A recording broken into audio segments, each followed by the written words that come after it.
कैसे हो आप लोग? आशा करती हूँ आप सब बहुत बहुत अच्छे होंगे। तो देखो, आज मैंने वीडियो देखी और वीडियो के अंदर जो हमारी डबली भाभी हैं, वो क्या कह रही थी चूड़े के लिए कि जो उन्होंने मीशो से ऑर्डर किया है चूड़ा, और उस चूड़े के बारे में बोल रही थी कि भैया हमारे पास पैसा है तो हम अपने शौक पूरे करेंगे ही, ठीक है ना, हंस हंस के।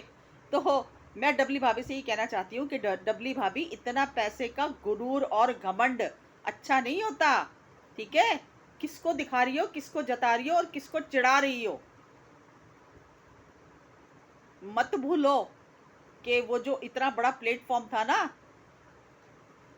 टॉक वाला, जिसपे तुम गई थी, वहां पर तुमने अपनी सारी वृथा बताई थी कि किस तरह से कैसे कैसे हमने दिन गुजारे, कितनी बुरी स्थितियों से हम गुजरे, कैसे मेरे पति डिप्रेशन में आ गए थे, कैसे हमारे सारे काम धंधे फ्लॉप हो गए थे, कैसे मैंने मेहनत की, अपनी मेहनत की जो व्यथा आपने सुनाई थी ना, उस बड़े प्लेटफॉर्म पर, ठीक है?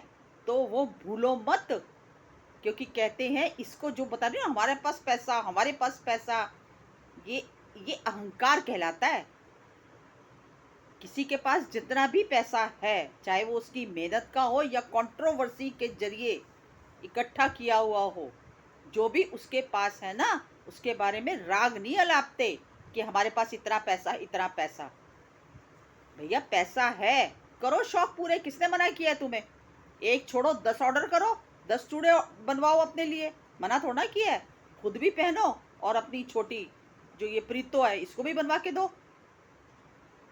पूरे घर के जो बच्चे हैं उनके ऊपर शॉपिंग करो, कोई किसी ने मना नहीं किया। लेकिन तरीका गलत था तुम्हारा। यहाँ पर ऐसे लग रहा था कि साफ बड़ा घमंड झलक रहा है डबली भाभी को अपने पैसे के ऊपर, कि देखो मैं पैसा है ना तो मेरे पास शौक भी पूरे हैं।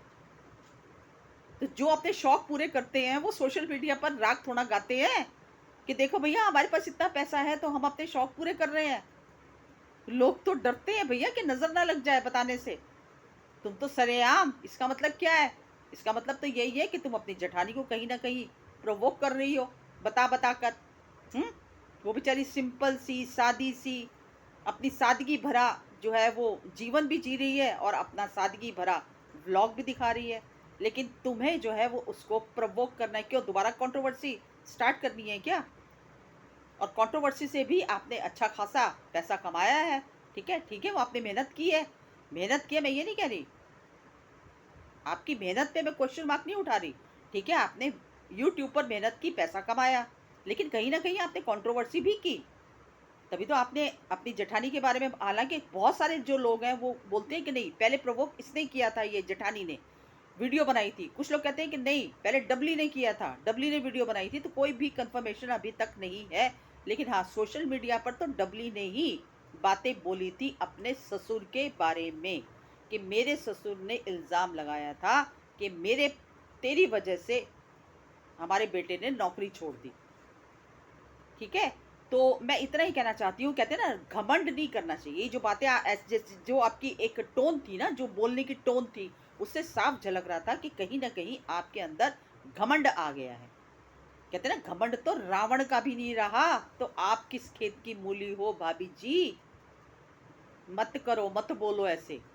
भगवान करे, मैं तो कहती हूँ खूब पैसा कमाओ, खूब अपने शौक पूरे करो, अपने भी करो, अपने बच्चों के भी करो। और ये जो आपके साथ है ना, जिसको आप अपने ले आई हो साथ में, बजाय ये कहने के एज ए जेठानी, आपको तो ये कहना चाहिए था कि जा बेटा, तू वहीं रह, सास ससुर के पास उनकी सेवा कर, ठीक है? अभी तेरा वक्त है ना, तू तू उन्हीं के साथ रह, और उन्हीं के साथ रहे तो अच्छी लगे। बाकी मिलना जुलना कोई हमारा कम थोड़ा होगा अगर तू वहां रह लेगी तो।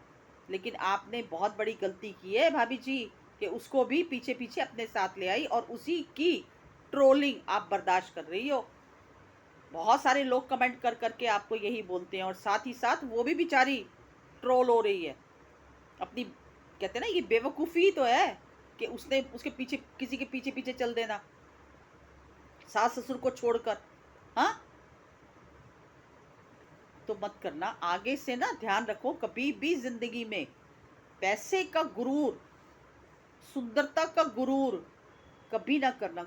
ये नहीं, किसी भी चीज का गुरूर, चाहे वो पैसा हो, चाहे सुंदरता हो, चाहे औलाद हो, किसी का भी, क्योंकि वक्त बड़ा बलवान होता है। एक सेकंड में दुनिया क्या से क्या हो जाए आपकी, कुछ पता नहीं होता। पलक झपकने की देरी होती है बस। कहते हैं उस ईश्वर से हमेशा कान पकड़कर डरते रहो और अपना पुराना वक्त कभी ना भूलो, क्योंकि वो पुराना वक्त वापस आते हुए भी ना देर नहीं लगती इंसान को। अर्श से फर्श और फर्श से अर्श। आज पैसा है, ठीक है, दिख रहा है भैया तुम्हारे पास पैसा है, तुम घर भी बना रही हो अपना, सारा तुमने काम भी करवाया है, सब कुछ करवाया है, तो इसका मतलब तो लोग पागल थोड़ी ना है, लोगों को दिख रहा है कि हाँ भैया पैसा अच्छा कमा रही हो। लेकिन थोड़ा सा थम के, थम के, ठीक है, उड़ो मत। अगर उड़ने की कोशिश करोगे तो भगवान जी ने जो पर है ना, वो ऐसे कतर कतर कतर कर करके काट देते हैं, ठीक है, और फिर आपको दोबारा से नीचे फर्श पर आकर गिरना पड़ सकता है। तो मेरी आपसे यही राय है कि आप घूमो फिरो, कपड़े लो, चूड़ा लो, सोना लो, दुनिया भर की शॉपिंग करो, लेकिन ये कभी मत बोलो कि मेरे पास पैसा है तो मैं अपने शौक पूरे करूंगी। तो बस ये एक छोटी सी मेरी वीडियो थी। अगर पसंद आई हो तो लाइक शेयर सब्सक्राइब कीजिए। मिलती हूँ अगली वीडियो में एक नए टॉपिक के साथ। तब तक के लिए